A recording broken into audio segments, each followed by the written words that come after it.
வடமாகாண முதலமைச்சரின் ஆதரவாளர்களுக்கும் வடமாகாண சுகாதார அமைச்சர் ப சத்தியலிங்கத்தின் ஆதரவாளர்களுக்கும் இடையில் வவுனியா மாவட்ட செயலகத்துக்கு முன்பாக இன்று அமைதியின்மை ஏற்பட்டது. வவுனியா மாவட்ட செயலகத்திற்கு முன்பாக வடமாகாண சுகாதார அமைச்சருக்கு ஆதரவு தெரிவித்து கவனஈர்ப்பு போராட்டம் முன்னெடுக்கப்பட்டது. முதலமைச்சர் நீதியாக செயற்பட வேண்டும் உள்ளிட்ட பல்வேறு பதாதைகள் ஏந்தியவாறு போராட்டம் இடம்பெற்றது. முதலமைச்சர் அவர்களே, நீங்கள் நடவடிக்கை எடுக்க வேண்டிய ஆள் டாக்டர் சத்தியலிங்கம் என்றுதான் நீங்கள் இந்த நடவடிக்கை எடுத்தனீங்கள். ஆனால் மாட்டிக்கொண்டவர் ஐங்கரநேசன். ஒரு நீதிமன்றத்தில் குற்றவாளியா இல்லை என்றவரை நீங்க தண்டிக்க முடியாது. நீங்க ஒரு மாதம் சஸ்பென்ஷன் பண்ணி நிப்பாட்டுறது மகா தவறு. தயவு செய்து எங்கட அமைச்சர் பதவியை உடனடியாக நீங்க வழங்க வேண்டும். விசாரணை நடத்துவதற்கு ஒரு நேரமும் தமிழரசு கட்சி எதிராக இருக்க மாட்டாது. பொழுது 4 அமைச்சர்களும் வேலையில இருக்கும் பொழுதுதான் விசாரணை நடைபெற்றது.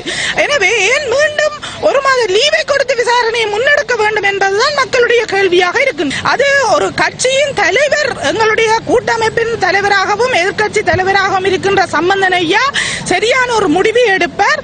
அதற்கு அனைத்து கட்சியும் தலைமைக்கு கட்டுப்படுவதுதான் கட்சியினுடைய நிலைப்பாடு. இதன்போது குறித்த பகுதிக்கு வருகை தந்திருந்த முதலமைச்சரின் ஆதரவாளர்கள் ஆர்ப்பாட்டத்தில் ஈடுபட்டவர்களுக்கு தமது கடுமையான எதிர்ப்பை தெரிவித்தனர். இதன்போது 2 தரப்பினருக்கும் இடையே வாக்குவாதம் ஏற்பட்டது.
நீங்க முதலமைச்சருக்கு எதிரான பிரிவினையிலிருந்து நீங்க கையொப்பத்தை வாபஸ் பெறணும் என்று சொல்லியும் நீங்க இதுக்கான ஊழல் இல்லை என்று சொன்னா நீங்க உடனடியா வந்துட்டு கடிதத்தை கொடுத்து ராஜினாமா செய்யணும். நீங்க டாக்டருக்கு வந்து மக்களால் தெரிவு செய்யப்பட்ட முதலமைச்சர் சிபிஐ டாக்டரையும் மக்கள் நாங்க தான் வாக்களிச்சு போலீஸ்காரர் வந்து ஒரு ஆளை வந்து கல்லணன்னு சொல்லி சந்தேகத்தில் விசாரிக்க கூப்பிடுக்க அதுக்காக வந்து போலீஸுக்கு எதிராக ஆர்ப்பாட்டம் செய்யலாது, நடவடிக்கை எடுக்கலாது. அவர் தான் தன்னில பிள்ளைகளை நிரூபிக்கிறதான் அவற்ற முறை. முழுமையான சமஷ்டியை தாங்க கேட்கிற ஒரே ஒரு ஆள் சிபிஐ மட்டும்தான். நாங்கள் இந்த இடத்துல வந்து சிபிஐக்கு எதிராக ஆர்ப்பாட்டம் யார் செய்யணுமோ அவைகளுக்கு நாங்கள் பொது அமைப்பில் ஒன்று கூடி அவைகளுக்கு எதிரான ஆர்ப்பாட்டத்தை நாங்கள் தொடர்ந்து நடத்துவோம்.